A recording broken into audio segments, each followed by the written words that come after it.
how to unpin my AI on Snapchat. So hey guys, welcome to my channel, and in this video I'm going to show you that how you can unpin my AI on the Snapchat.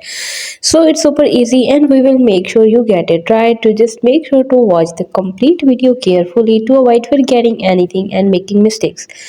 So guys, there are different ways to unpin my AI on the Snapchat.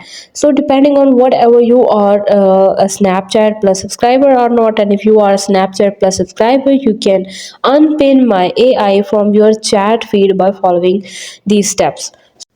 So guys, you will have to tap right here on the Bitmoji icon in the top left corner of the screen, and after that select the setting icon in the up right hand. Scroll down to the privacy control and clear data center.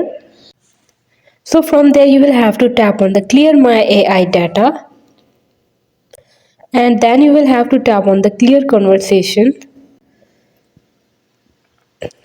So after that my AI will be unpinned. So guys, please note that these steps may not work for everyone, and some users reported that they are unable to remove my AI from their chat feed. Hope you guys like my video, and please consider showing your support by commenting, liking, sharing and subscribing to my channel for more valuable content in the future.